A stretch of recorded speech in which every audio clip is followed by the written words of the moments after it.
This video is brought to you by Devout Decals, makers of reusable Catholic art for your home altar, your bedroom, and your home classroom.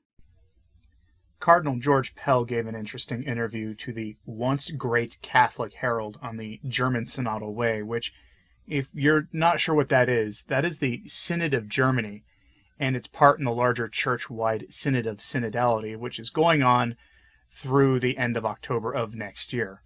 The German bishops are looking to change church teaching on a number of non-negotiables in an overt effort to further secularize the Catholic Church. They're being pretty shameless about the whole thing, and Pell made some good observations on the whole mess, but he also had at least one questionable take on all of this. So let's have a look at Cardinal Pell's interview, where he stated that he trusts Francis to intervene to save the traditional teachings of the Church from the German bishops.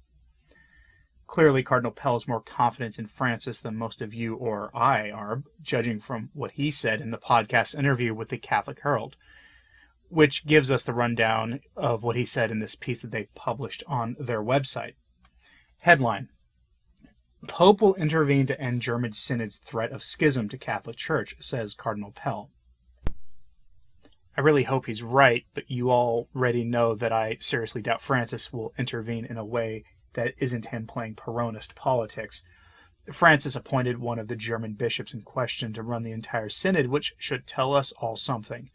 But let's see what the good Cardinal George Pell has to say on the matter. From the article, quote, "The Pope will intervene to end the possibility of a schism opening up in the Church over a German synod which departs from Catholic teaching, an Australian cardinal has predicted. Cardinal George Pell said he was certain that Pope Francis will exercise the Petrine ministry to ensure unity of teaching within the Catholic Church following the teaching of Jesus Christ and the Apostles.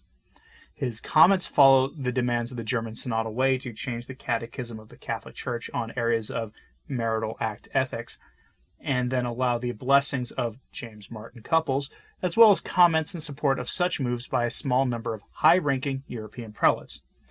Undoubtedly, the Holy Father will have to speak on this matter to clarify and reiterate the tradition," Cardinal Pell told Dr. Gavin Ashenden, associate editor of the Catholic Herald and the presenter of the new Merely Catholic podcast. He said, "I have great confidence in the successor of Peter. Unlike the Orthodox and the Anglican churches, the Catholic Church has an instrument we believe ordained by God, Peter, the rock man.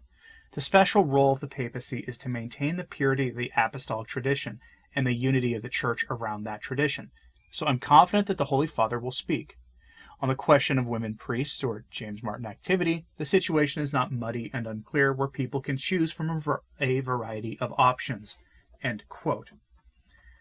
Ah yes, but there's clearly an underlying assumption Cardinal Pell is making here, one that I wouldn't dare make, that the German bishops don't know that they're embracing what the Church would label heresy if the institutional Catholic Church was in the business of identifying and correcting heresy in the post-conciliar era. We don't really do that anymore. Now, things are all about dialogue and kumbaya and hugs and just letting the secular world trample over the Church and the law of God when pushing increasingly wicked ideas onto the world, which always end up finding a home in the Church. We've seen this time and again from a variety of different issues, including laity distributing Holy Communion to girl altar boys and wicked public sinners calling themselves Catholic without meaningful action being taken by the Church against them. This battle has raged for over 60 years now, if not longer, and yet for some reason there is still some expectation that the bishops are going to act. Pell goes on and correctly identifies what is at stake here with the Synod. Quote, he told Dr. Ashenden, a former royal chaplain to the Queen, in the second of the Catholic Herald podcast series, that what was at stake was the revealed teaching of God. "It's quite foundational and quite simple," Cardinal Pell said. "We appeal to Christ, we appeal to revelation, to our Judeo-Christian tradition, and not to sociology or science. What weight do we give to the teaching of Jesus and the apostles? It's a basic challenge to face. It's a question as to whether you believe we stand under the apostolic tradition or are its masters. Do we feel free to reject the teachings of St. Paul? Do we feel like going to do that, or does revelation and the teachings of Jesus and the apostles have a special authority for us?" End quote. The German bishops and others across Europe and even elsewhere in Asia have shown that they really want the values of the world, that they believe tradition can change. Sorry, but theological tradition, sacred tradition, does not change. Not in the way that they mean. What they want is a worldly church, essentially an NGO, and they're working to build it. Cardinal Pell goes on to describe what the German bishops are doing, which is essentially selling the church and the faith out to the world. Quote, "The letter warns the German bishops that the radical changes proposed by the Synodal way will inevitably result in schism, and that it reveals more submission and obedience to the world and ideologies than to Jesus Christ as Lord and Savior." Cardinal Pell, himself a signatory, said the letter was an important initiative to demonstrate that the overwhelming majority of Catholic bishops throughout the world stand with the tradition. He said that European bishops who leaned towards changing Catholic teaching were heading and facing in the wrong direction and were making a bad situation worse. The basic teachings are very, very clear, he said, adding that more fundamentally our German brothers studiously ignore this. Bizarrely, they think that by adopting the teachings of the world around them, they are going to help the church, he said. History is unanimous in demonstrating that this is absolutely disastrous. He said that the synodal process was in danger of being hijacked by the world, the flesh, and the devil. End quote. Cardinal Pell is referencing the second letter of St. Paul to the Ephesians, where the apostle warns us, quote, "In which you once walked, following the course of this world, following the prince of the power of the air, the spirit that is now at work in the sons of disobedience, among whom we all once lived in the passions of our flesh, carrying out the desires of the body and the mind, and were by nature children of wrath, like the rest of mankind." End quote.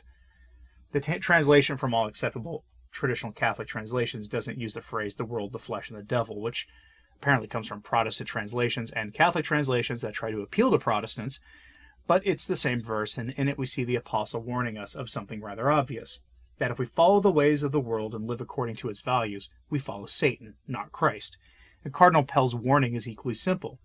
He's hinting that the German bishops aren't actually on a path to merely schism, but to full-blown apostasy. They are leaving the faith, is what it really does look like Cardinal Pell is saying here without quite going that far. Which brings me back to this. Cardinal Pell believes that Francis will intervene and uphold the traditional teachings of the Church. Look, I've said it before and I'll say it again. I expect Francis to accept the German Synodal Way's recommendations, and then when the Synod of Synod ends in 2023, he'll issue his own document that rejects what the Germans are offering, but gives ground to them. He'll look like a moderate by comparison, but his acquiescence to the Germans will be absolutely radical in what he authorizes. And why do I believe that?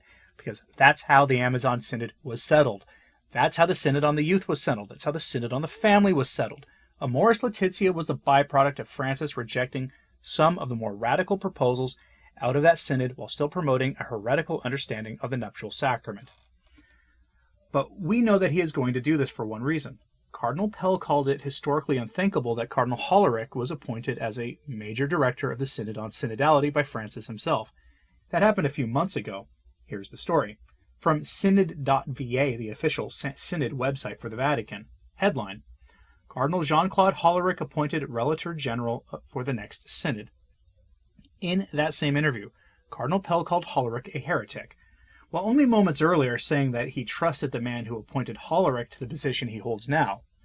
From the synod.va article, quote, "The Holy Father has appointed His Eminence Cardinal Jean-Claude Hollerich, Archbishop of Luxembourg, as Relator General of the 16th Ordinary General Assembly of the Synod of Bishops.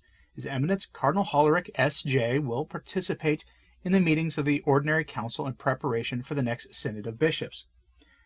The Article 13 of the Instruction on the Celebration of Synodal Assemblies and the Work of the General Secretariat of the Synod of Bishops mentions the following functions for the Relator General. 1. At the beginning of the Synodal Assembly, the Relator General presents a report introducing the theme to be treated, as well as to explain the Synodal working document and specify the points on which the Synodal discussion will focus. 2. This report should be submitted suitably in advance before the beginning of the Synodal Assembly to the General Secretary. 3. During the work of the Synod, the Relator General presides over the preparation of the final document to be submitted for the approval of the Synod Fathers, and then presents it in the General Congregation. 4. If circumstances so indicate, the Relator General presents a summary of the topics that emerged during the synodal discussions, as well as clarifying certain points and providing information on the elaboration of the final document. 5. With the dissolution of the Assembly, the function of the Relator General ceases. End quote. This role sounds innocuous, but rest assured that anyone in this synod with the authority to communicate the synod's findings has enormous influence in the outcome, and Hollerich in Luxembourg has pushed the same errors as his German brothers in the episcopate. Francis setting the stage for a desired and predestined outcome to the synod, assuming Francis is still among the living in 2023 when the synod closes. Only time will tell on that score, and I'm not hoping for Francis's imminent end either. But Hollerich is an interesting figure because, according to an article in the National Catholic Register, he has called into question foundational Christian teaching on marriage and the sins of the flesh more broadly. He is on the same page as the Germans and as Pastor Jimmy Martin of the Jesuit Church.